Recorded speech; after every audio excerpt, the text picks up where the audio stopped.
भारत के सभी दर्शकों को मेरा नमस्कार। मेरा नाम है संदीप आर के सिंह और आज हमारे साथ श्री पुष्कर अवस्थी जी। दादा राम राम। राम राम भैया, राम राम। दादा, एक हम लोग की बड़ी शिकायत टाइप की रहती थी और जनता की भी रहती थी कि न्यायपालिका में भारतीयता नहीं है। और भारतीयता ना होने के बहुत सारे कारण रहे कि न्यायपालिका वही काला चोगा आज भी ओढ़ती है जो ब्रिटिशर्स उड़ा के उनको गए। और मानसिक गुलामी का बहुत बड़ा प्रतीक है, जो अंग्रेजों की मैकाले पद्धति का जो बहुत बड़ा प्रतीक आज भी भारत में है, वह न्यायपालिका के रूप में दिखता है। विजुअली भी दिखता है, हरकतों में भी दिखता है, उनके कर्मों में भी दिखता रहा है, और जिस प्रकार से वो अपने आप को कंडक्ट करते हैं कलेजियम सिस्टम से इत्यादि इत्यादि।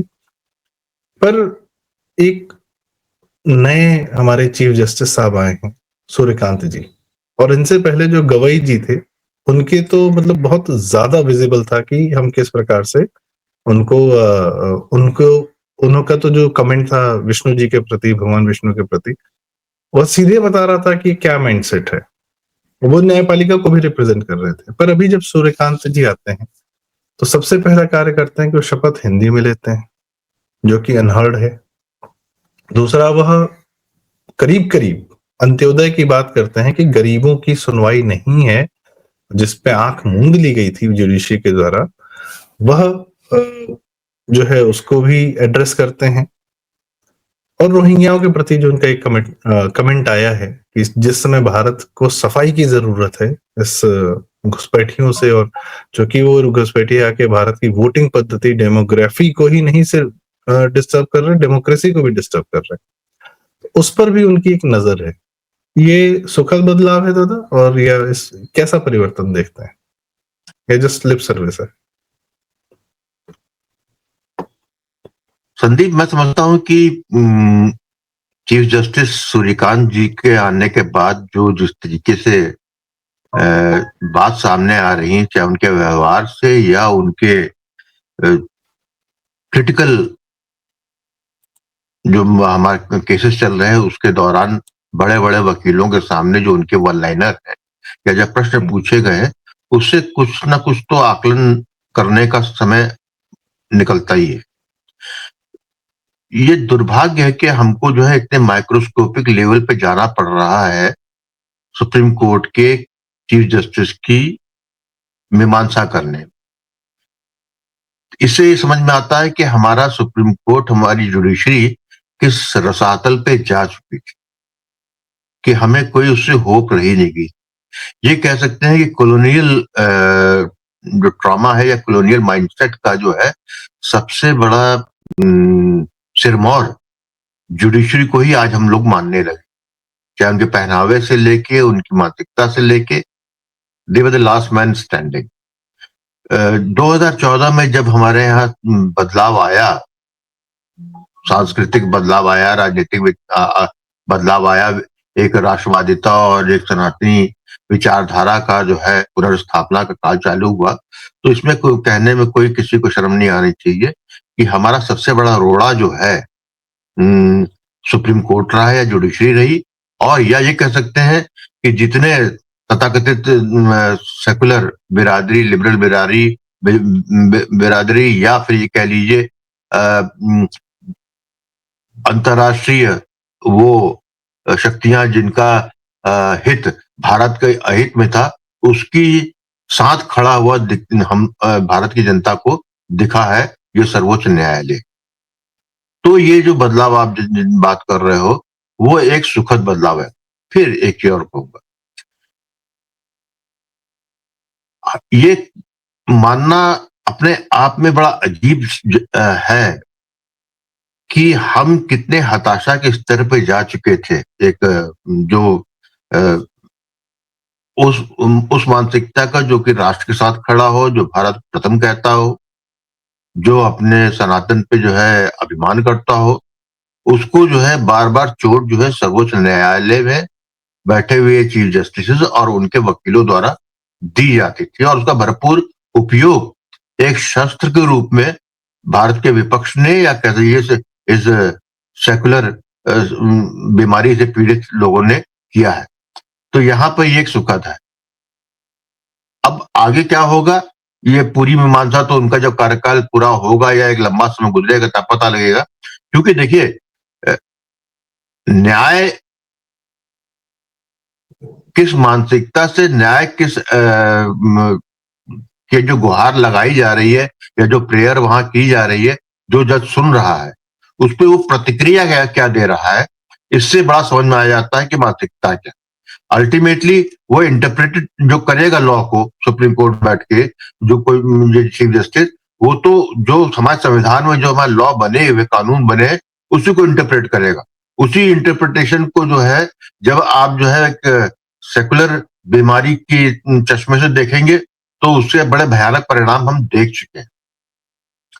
तो ये कहां तक जाएगा नहीं कह सकता, लेकिन एक चीज बहुत स्पष्ट है कि जुडिशरी प्रथम थी। यहां तक कि जो है, जहां पर जिसको कहा गया कि एग्जीक्यूटिव बॉडी अलग होती है, ये अलग होती है, वहां पर उन्होंने कई बार जो है ब्रीच किया है अपने प्रोटोकॉल को, अपनी परिधि को, और संसद में बने हुए कानूनों तक पे उन्होंने प्रश्न उठाए और सरकार को गैर संवैधानिक रूप से मजबूर किया वो काम करने के लिए जिसके देने का शक्ति सर्वोच्च न्यायालय के पास नहीं। लेकिन क्योंकि हमारी पॉलिटिकल जमात इतनी कमजोर हो चुकी है, या कह सकते हैं कि विपक्ष में इस कमजोरी का भरपूर पाया जाता था, तो उसके दबाव में कई बार जो है ये सहना पड़ा। मैं समझता हूं कि यदि हर चीज अच्छी तो नहीं कहूंगा, लेकिन एक चीज बड़ा स्पष्ट है, लोगों को भी समझना चाहिए, विचारधारा जब लंबे समय तक राज सत्ता में रहती है वो एक अलग बात है, और जब विचारधारा एक लंबे समय तक रहेगी, जब इसका आभास हो जाता है, तब जो है तब जो है उस विचारधारा की राज सत्ता के अंतर्गत काम करने वाले या उसके सहयोगी स्तंभ, वो भी अपना चरित्र जो है बदलते नहीं है, बल्कि वो जो है अपने आप को रीअसेस करते हैं। तो यह मैं समझता हूं कि तीसरी बार राजसत्ता आने पर प्रधानमंत्री नरेंद्र मोदी के प्रधानमंत्री बनने के बाद फिर जो राष्ट्रवादिता की जो प्रथम विचारधारा, भारत प्रथम की विचारधारा का सुदृढ़ होने का सारे संकेत, और ये एक बलवंती होती जा रही है विपक्ष की स्थिति को देखते हुए या वैश्विक स्थिति को देखते हुए, कि जो है अगले 2 दशक तक जो है ये विचारधारा यहां रहेगी, और उसके बाद भी ये पार्टी रहे या ना रहे, यह विचारधारा विपक्ष में भी रहेगी, सत्ता पक्ष के पास ये संकेत मिल रहा है। तो मैं समझता हूं उससे बदलता है।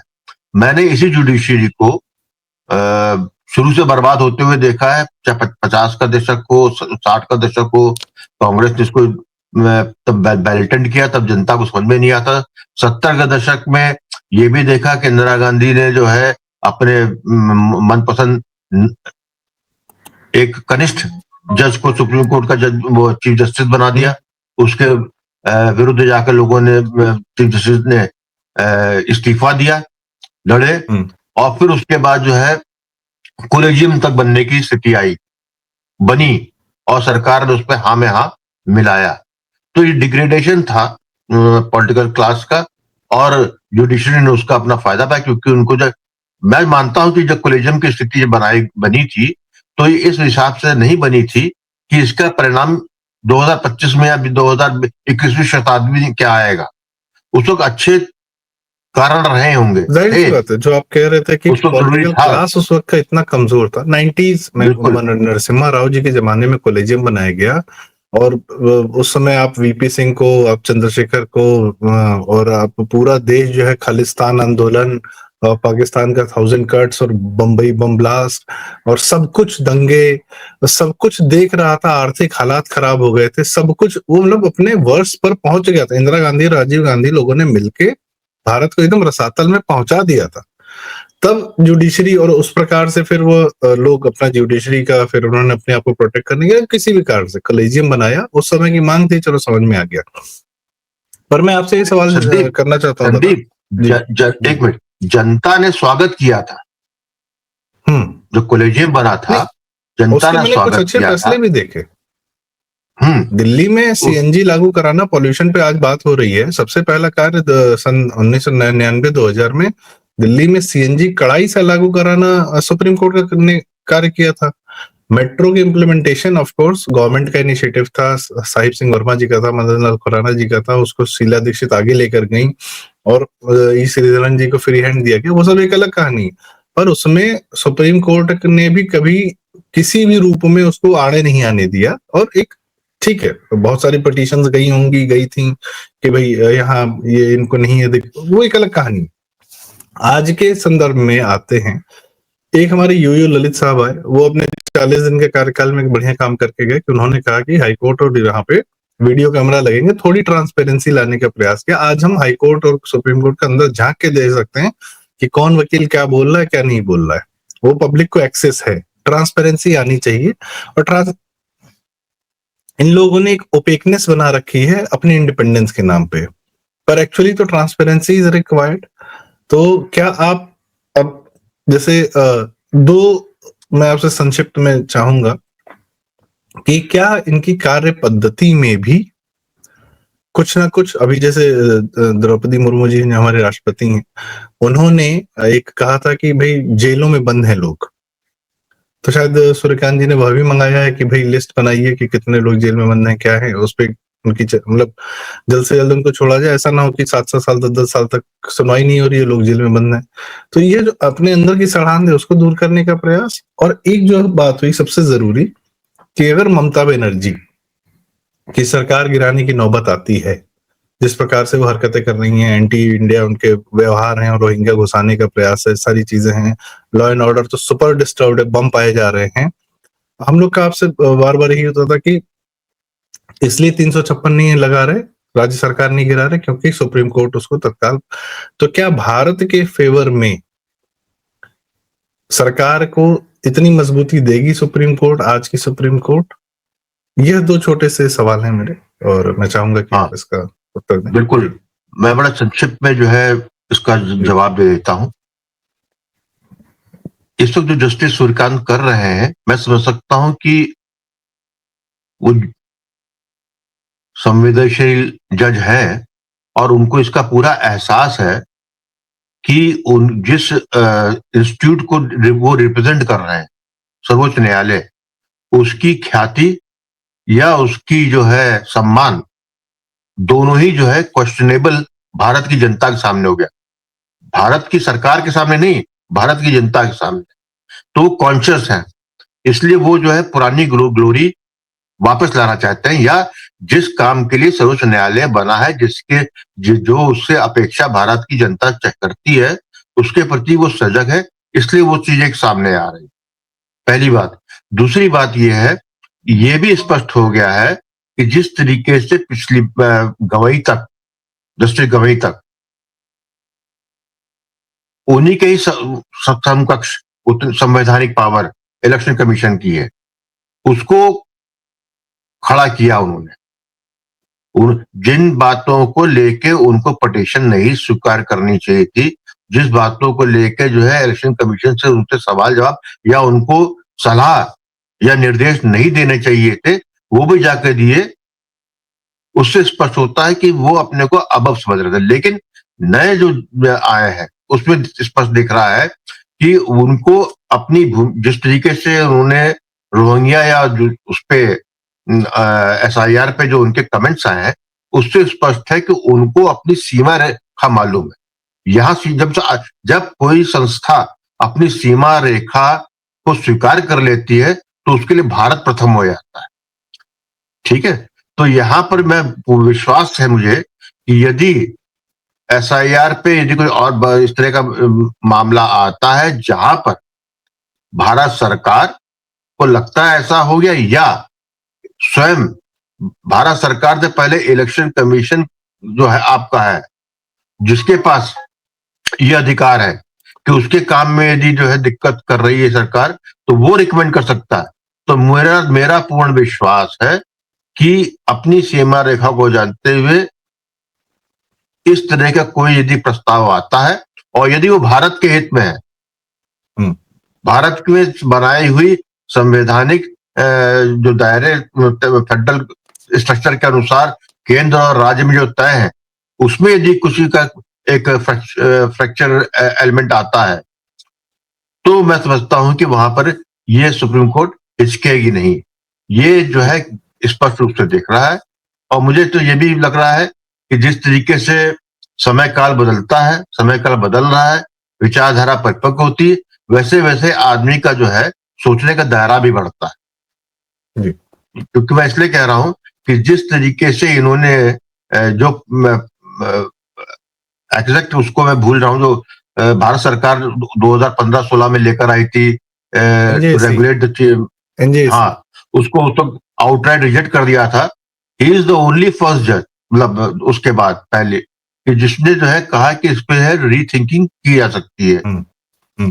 तो इसका अर्थ यह है कि he is coming with open mind and he knows something is wrong within, और उसको ठीक करने के लिए ये एक टूल हो सकता है।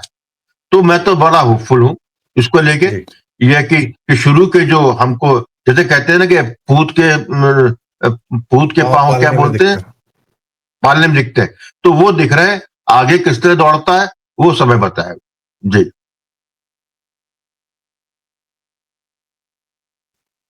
जी। तो और उम्मीद है कि जो एक बहाना कभी कभी सुप्रीम कोर्ट जो कार्य भी उसने किया है संविधान की रक्षा करने का, संविधान को बचाने का, और कभी कभी उस बहाने से भी उसने क्या किया है कि अपने आप को प्रोटेक्ट किया है, अपनी कमजोरियों को प्रदर्शित किया है, और अपनी गलत हरकतों को इंडिपेंडेंस के नाम पे और संविधान के प्रोटेक्शन के नाम पे सरकारों को रोकने, चुनी हुई सरकारों के कायदे के कामों को रोकने का भी प्रयास किया है। खैर वो एक अलग कहानी है। पर संविधान की रक्षा की बजाय जब वो लोकतंत्र की रक्षा करेंगे, क्योंकि लोकतंत्र जो है भारत का डेमोक्रेटिक प्रोसेस अगर जिंदा रहेगा तभी ये संविधान भी रहेगा, वरना वो सिर्फ एक किताब है। और यह लोकतंत्र की रक्षा करने का सबसे बड़ा कार्य हिंदू समाज करता है, वरना इस्लामिक समाज में क्या लोकतंत्र, कैसा लोकतंत्र, वो सारी दुनिया जानती है। वो हमारे यहाँ कश्मीर में भी क्या हुआ, किस प्रकार का लोकतंत्र था कि कश्मीरी हिंदू मार के भगाए गए, बंगाल में क्या हो रहा है, कौन सा समाज कैसा, लॉ एंड ऑर्डर सब ध्वस्त हो जाता है यदि वहां की डेमोग्राफी बदल जाती है। तो अगर डेमोक्रेसी प्रोटेक्ट कर लेगा सुप्रीम कोर्ट और उस प्रक्रिया में भारत सरकार का सहयोग देगा, क्योंकि गृह मंत्रालय इत्यादि आज हम देख रहे हैं डेमोग्राफी और डेमोक्रेसी का कितना मतलब क्या मेल है या क्या रिलेशन है कि दोनों एक दूसरे के, मतलब डेमोग्राफी से ही डेमोक्रेसी है। अगर हिंदू समाज जो हमारा भारत को किस प्रकार से सुदृढ़ रखे हुए है, तो थोड़ा ध्यान यदि उधर भी देंगे सुप्रीम कोर्ट, तो हमें लगता है कि अपना भारतीय जो आपने कहा कि भारतीय चरित्र होना चाहिए, भारत में जाहिर सी बात है सनातनी चरित्र, हिंदू चरित्र जो नहीं दिखा आज तक सुप्रीम कोर्ट में उतना, अब अगर दिखे तो यह सुखद होगा देखना। तो देखते हैं सुप्रीम कोर्ट आगे क्या करता है। हाँ, यह है कि इस मंथन काल में एक उम्मीद की किरण तो हमें दिख रही है, अच्छी बात है। लोग कह सकते हैं कि राम मंदिर का फैसला दिया और 370, भाई साहब वह आंखों देखे सबूत थे। आप अगर सबूत इग्नोर करना चाहते हैं तब आप बाबरी बनवा दीजिए, पर अगर प्रत्यक्ष प्रमाण है इतने बड़े जो पूरे केस में लगातार दिए गए, इसीलिए वो फैसला आया, क्योंकि उसका होना था। वो एकदम ओपन एंड शट केस था, राम मंदिर भी ओपन एंड शट केस था। तो आपके पास और कोई चारा नहीं था। हाँ, पहले के परिप्रेक्ष्य में आप उसको इग्नोर कर रहे थे, पोस्टपोन कर रहे थे, एक अलग कहानी। आज देखते हैं कि अब किस प्रकार से अंत्योदय की बात अगर सुप्रीम कोर्ट भी करे, अंतिम आदमी तक पहुंचने की बात करे, तो देखना सुखद होगा। देखते हैं आगे क्या होता है, और हम लोग अपनी नजर बनाए रखेंगे जस्टिस सूर्यकांत के क्या कार्यकलाप आते हैं, किस प्रकार के चेंजेस वो सिस्टमैटिक लेकर आते हैं, और भारत के लोकतंत्र को किस प्रकार से सुदृढ़ करते हैं, उसमें अपना योगदान देते हैं।